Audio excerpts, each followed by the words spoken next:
L'entrepreneuriat au cœur de la RDC, l'entrepreneuriat comme mode de vie, l'entrepreneuriat comme issue des sécours. Madame, Messieurs, je suis très heureuse de vous savoir nombreux devant vos postes téléviseurs pour ce rendez-vous qui vous met au parfum de l'entrepreneuriat ici en RDC et en ce qui concerne le business dans sa globalité. Pour ce nouveau numéro, je reçois pour vous le DG de Business Incorporation avec qui nous allons échanger autour de l'entrepreneuriat. Mais bien avant cela, suivez cet élément et retrouvons-nous tout juste après.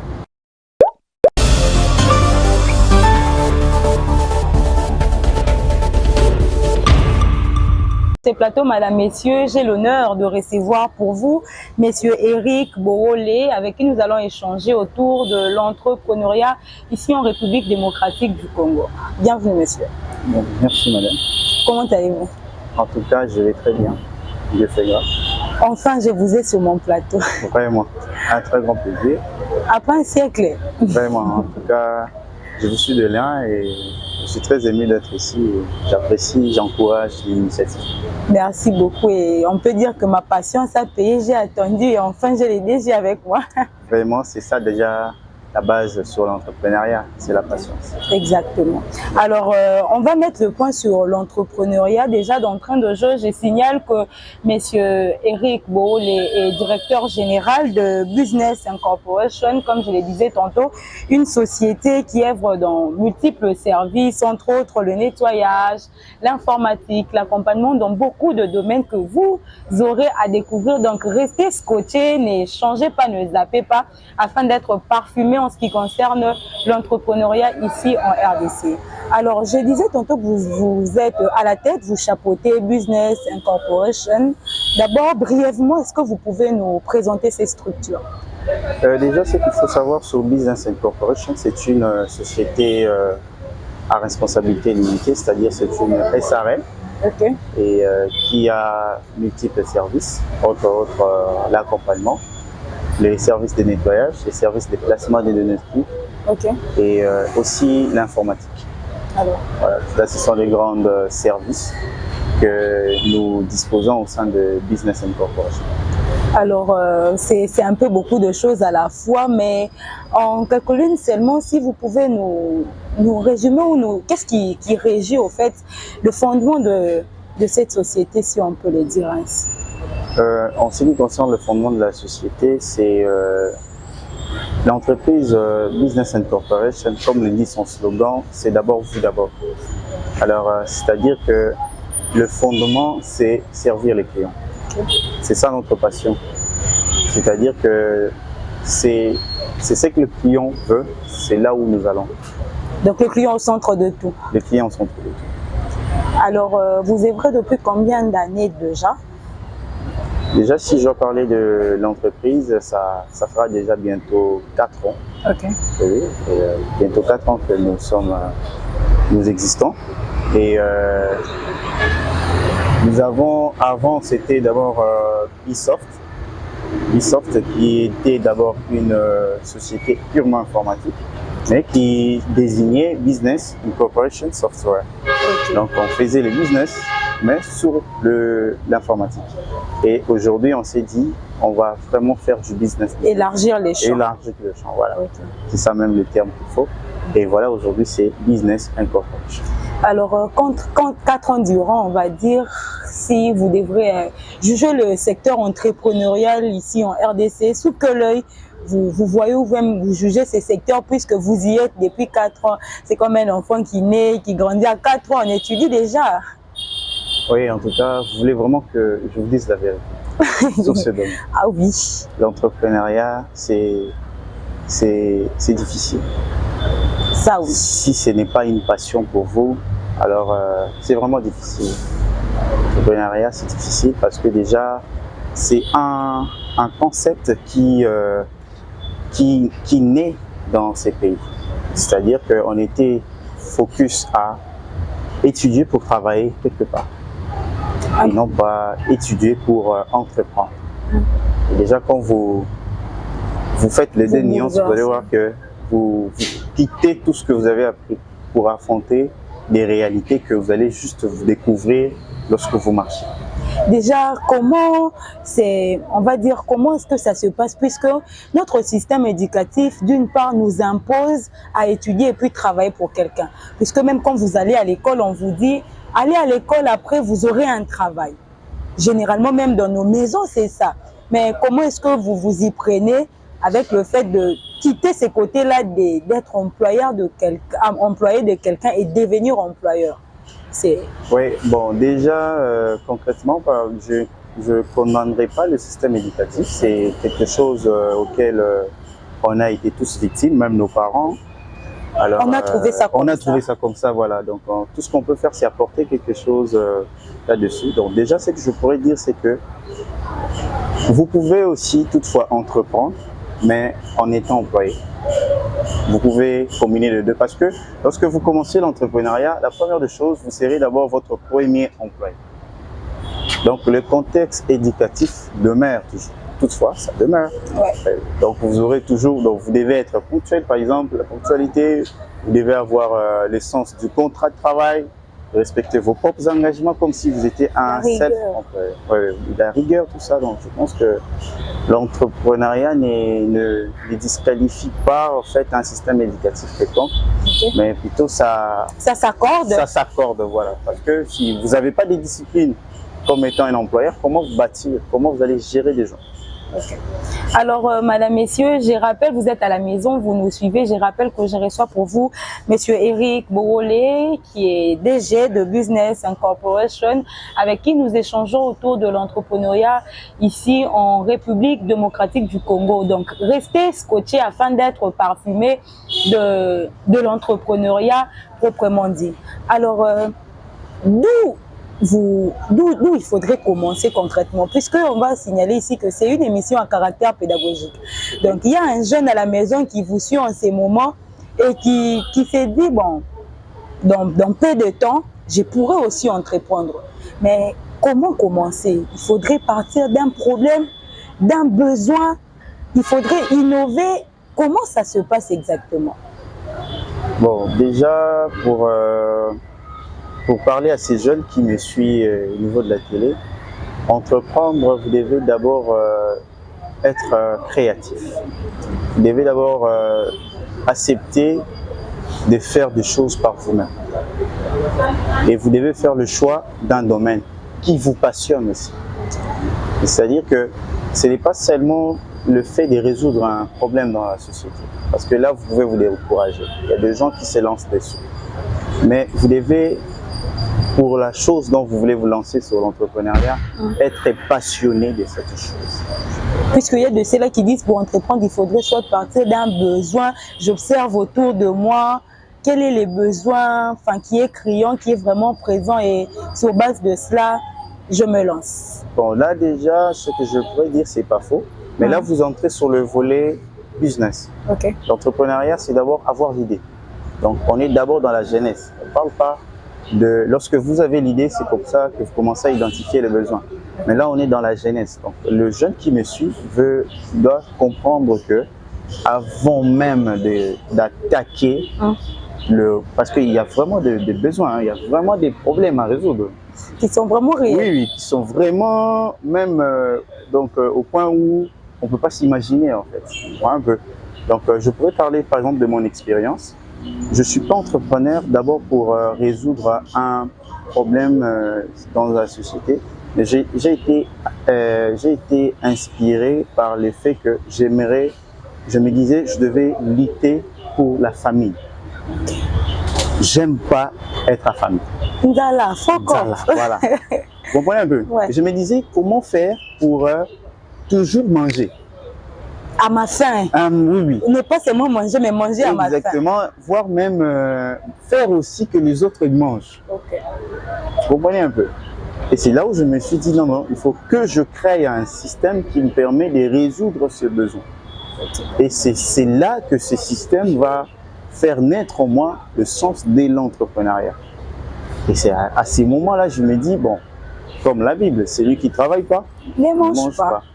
Et alors, il faudrait maintenant annexer à cette vision que j'avais un business. Et c'est à ces moments-là maintenant, vous avez l'idée, parce que vous savez, la famine, c'est comme une impulsion. Ça va toujours revenir et vous ne serez jamais découragé. S'il y a une question qui me vient en tête, quelle nuance, même la différence qui existe entre l'entrepreneuriat et le business? Est-ce que l'un est inclus dans l'autre, puisque là, vous avez un peu essayé de leur scinder? Non, il y a vraiment une différence. En fait, le business, c'est tout ce qui est lié aux affaires. Et l'entrepreneuriat, c'est tout ce qui est lié aux problèmes, c'est tout ce qui est lié au projet et c'est tout ce qui est lié à des idées. Vous pouvez qui avoir... vont finir par... Non, nécessairement pas, parce qu'il y a des entrepreneurs passifs, il y a aussi ceux qui sont actifs. Donc, il y a ceux qui sont, je peux donner un exemple un peu bas la terre, il y a des musiciens qui savent chanter, et il y a ceux qui ne chantent pas mais qui écrivent. Vous comprenez un peu? Donc vous pouvez trouver juste, vous pouvez, si vous êtes chanteur, acheter les paroles, et puis vous chantez. Et lorsque vous faites ce chant, vous allez au studio, et que vous dites, bon, je veux maintenant que ces chants puissent être attendus, à ce moment-là, maintenant, c'est le volet business qui intervient. Je pense que nous y reviendrons, puisqu'il y a à boire et à manger, plus les transports à l'intérieur. Il y a tellement à dire sur ça, on va y revenir. Alors, quels sont les grands défis, au fait, auxquels vous êtes confrontés depuis que vous êtes entrepreneur? Et particulièrement avec tout ce que vous faites, tout ce que vous offrez comme service. Oui, déjà, le grand défi que nous avons, sans vous mentir, c'est la mentalité. La mentalité. Vous avez un problème au niveau mental à tous les niveaux. Lorsque vous, par exemple, vous employez quelqu'un, vous vous rendez compte que la personne a étudié, mais sans bagage. Vous allez vous rendre compte que les clients qui vous passent la commande n'ont pas de manière. Surtout ça. Vous allez vous rendre compte que vous avez des partenaires qui ne tiennent pas parole. Et lorsque vous allez dans le fin fond, vous comprenez que c'est un problème de mentalité. C'est un problème vraiment lié à la mentalité. Et je dirais, donc c'est beaucoup de ça. Surtout les grands problèmes que moi personnellement, que je confronte, c'est ça. Parce que je suis dans la sous-traitance, donc je gère aussi les personnes. Il peut y avoir l'argent, il peut y avoir le travail, mais la personne ne veut pas travailler. Et ça, ce sont des choses que vous n'arrivez pas à expliquer jusqu'à comprendre que ça. Donc, on a un problème de mentalité, d'abord. C'est ça, hein, le premier problème. Et ton chef et ton DG, comment vous faites pour pallier à ces problèmes? Déjà, personnellement, avec Business Incorporation, nous sommes censés les répartir à zéro pour reformer encore la personne. Lui donner une formation de base, telle qu'elle est liée à l'éthique. Je viens avec mon CV, avant de commencer, je suis soumis à une formation quelconque pour un peu comme... Généralement, la personne va se dire, ah non, mais j'étais déjà formé, j'ai fait 6 ans à l'université, tout ça va dire, mais ces problèmes que nous rencontrons, ce n'est pas un problème parce que vous avez passé tout ça, non, c'est la mentalité. Donc, on recommence. Mais ce ne sont pas des formations longues, ce sont des formations qui vous permettent de savoir qui vous êtes réellement par rapport à l'engagement que vous voulez. Comment agir étant un professionnel. Agir étant un professionnel, parce qu'il y a des réactions auxquelles l'employé crie sur le client. Ce sont des choses qui sont pas, qui peuvent échapper à l'intellectualisme d'une personne par rapport à ses bagages intellectuels. Et chez nous, on commence à zéro. Okay. On prend votre dossier parce que c'est très capital de vous soutenir moralement sur ce que vous allez faire. Vous suivez Actu Business, madame, messieurs. Je vous rappelle que nous parlons de l'entrepreneuriat ici en RDC et je reçois pour vous monsieur Eric Boolé, qui est directeur général de la société de l'entreprise Business Incorporation ici en République démocratique du Congo et qui nous met au parfum des contraintes rencontrées, de comment partir au fait, comment en tout cas quitter d'une passion et d'atteindre la profession, et c'est bien évidemment autour de cela, donc restez scotché afin d'être parfumé de cette actualité-là. Alors, monsieur Eric, voilà. Vous avez tantôt dit qu'il faudrait être passionné, oui. Sinon vous lâchez. À quel moment on quitte en tout cas ces côtés de passion pour entrer vraiment dans les affaires proprement dit? Oui, Quand je dis vous devez être passionné, parce que vous savez, on est dans un pays auquel nous sommes confrontés à beaucoup de réalités. Ce n'est pas seulement dans l'entrepreneuriat. Même lorsque vous allez chez les employés, vous allez vous rendre compte qu'il y a aussi des grands problèmes. Je vais vous faire la différence parce que quand je parle de l'entrepreneuriat et le business, tout le monde peut faire du business en fait. Et vous allez déjà voir qu'il y a, et actuellement déjà dans mon pays, c'est très encourageant. Tout le monde s'élance, tout le monde devient businessman. Mais vous devez savoir que les businessmen, le business, c'est vraiment lorsque vous êtes en contact direct avec les clients. Mais l'entrepreneuriat, c'est pas d'abord avec les clients, c'est d'abord avec vous et votre projet. Vous regardez le pour et le contre. Comme je vous ai donné cet exemple, vous savez quand le musicien est dans son studio en train de fabriquer son chanson, c'est pas du business qu'il fait. Ça, c'est d'abord par exemple l'entrepreneuriat. Il conçoit, il veut passer un message. Il veut apporter quelque chose dans un problème qu'on lui a dit. Vous comprenez un peu? Mais lorsque le produit final sort du studio, alors, et que maintenant les consommateurs doivent écouter, et là, la musique, qui est un art, se transforme en business. Donc, c'est aussi ça dans l'entrepreneuriat. Je vous donne un exemple simple. Il y a par exemple je vous donne un exemple de fruits d'orange par exemple, ça pousse partout. Vous pouvez prendre une graine, vous mettez dans le sol, vous avez l'arbre qui vous donne les oranges. Et puis vous pouvez accueillir et directement vous lancer au business. Comme vous le voyez dans de petits coins de la ville, il y a des dames venant que j'encourage plutôt et je salue en passant, qui vendent des oranges par exemple. Et mais un entrepreneur s'est dit, ah, ils prennent, ils cueillent directement, ils mettent dans le bassin, ils vendent. Et moi par contre, je préfère aider les clients en enlevant par exemple tout ce qui est emballage et en gardant juste le contenu. J'aimerais en fabriquer peut-être déjà tout un produit. En donner une autre forme. En donner, voilà, une autre forme. Et du coup, je vais cueillir mon fruit, pas directement passer au business, mais je passe à la transformation. C'est là où intervient maintenant l'entrepreneuriat.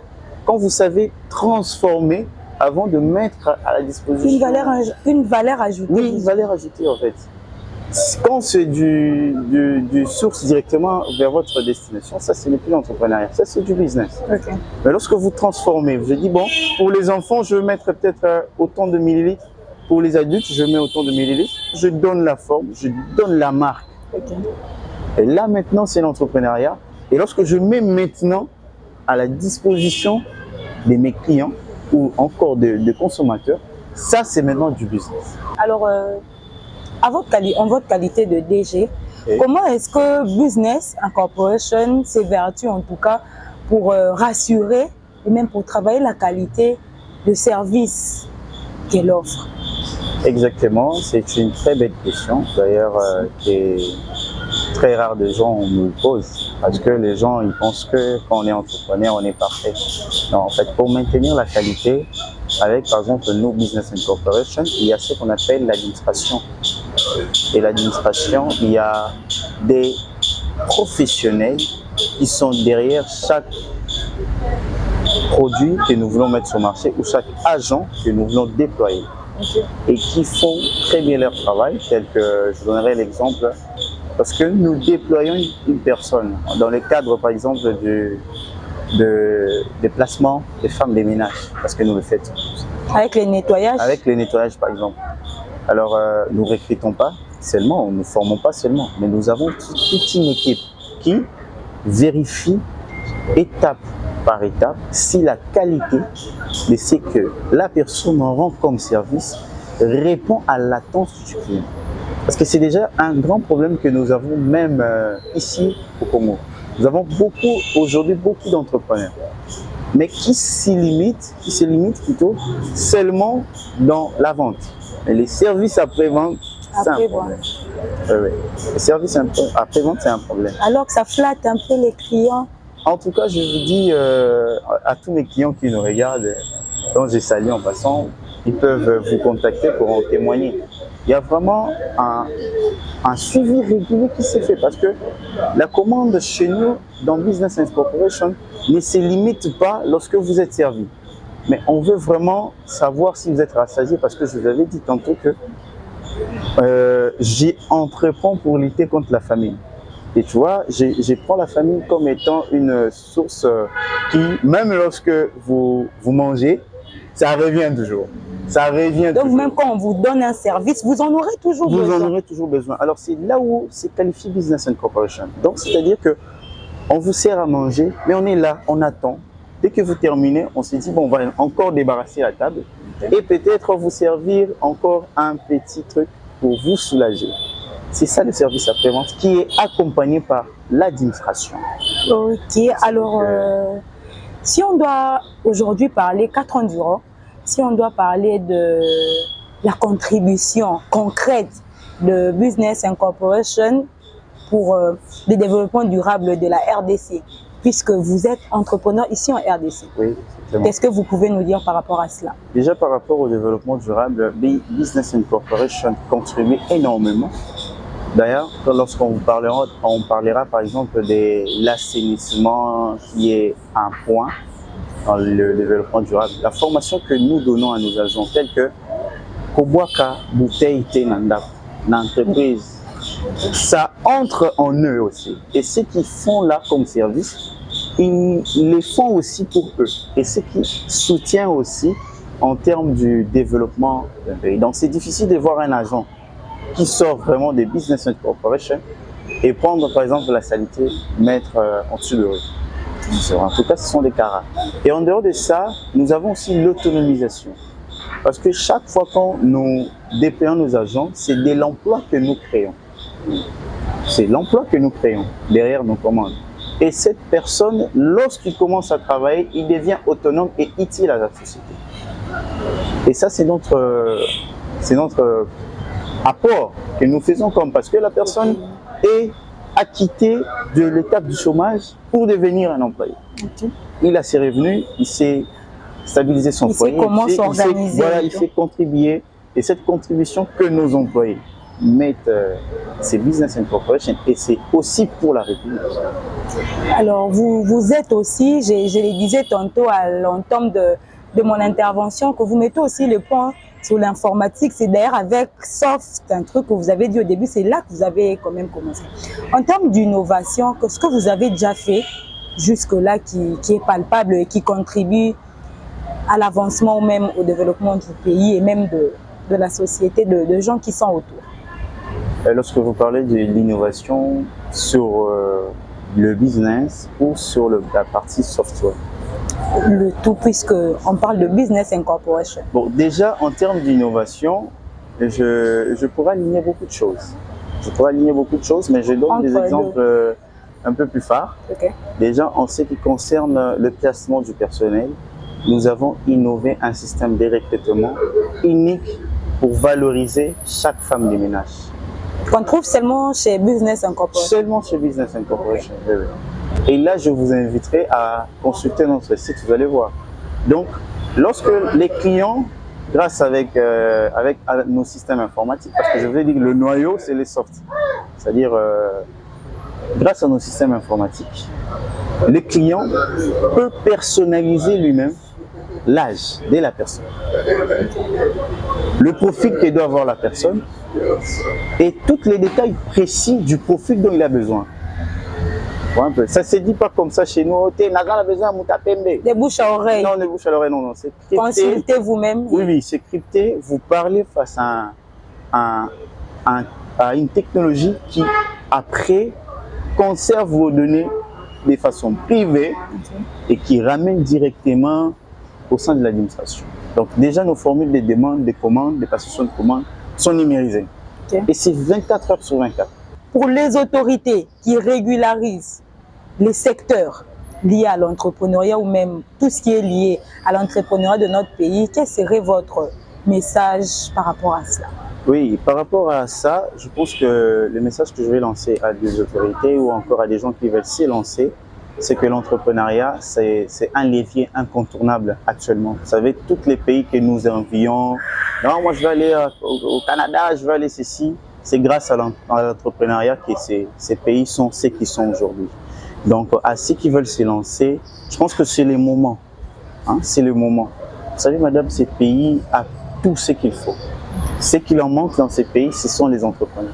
Et la volonté. Et la volonté, comme je vous ai dit tantôt, parce que c'est ça aussi qui est un fléau. Mais ceux qui veulent se lancer, en tout cas, le terrain est vide. Le terrain est vide. Et à nos autorités, je pourrais demander encore d'accentuer votre soutien là de ce côté. C'est un domaine auquel, parce que si Monsieur Eric, en lui seul, peut créer plusieurs emplois, et si par exemple, vous qui nous suivez, vous pouvez rejoindre cette liste, si on devenait 15, parce que 15 entrepreneurs peuvent créer déjà 10 000 emplois, et vérifiable. Merci beaucoup, Monsieur Eric, d'avoir répondu présent à notre invitation. Madame, Messieurs, c'en est fini pour cette émission. Vous étiez nombreux à nous suivre. Je vous dis grand merci pour votre réelle et sympathique attention. Pour vous tous qui nous aviez pris en cours de diffusion, sachez très bien que nous avions parlé de l'entrepreneuriat ici en RDC et j'ai reçu pour vous Monsieur Eric Boolé, directeur général de Business Incorporation, une entreprise multiservice qui accompagne, on va dire, le personnel, les Congolais, dans beaucoup de services. Et pour nous suivre et même suivre pour vous là qui avez raté, vous pouvez nous suivre au travers YouTube avec Actu Business Télévision, au travers notre chaîne, enfin notre page Facebook Actu Business, et vous serez parfumé de l'actualité comme nous avons l'habitude de les dire. C'était un plaisir pour moi de vous la présenter. Et si les images d'aujourd'hui vous ont plu, disons tous un grand merci à Monsieur Agno, Mambengo qui était derrière la caméra. Quant à moi,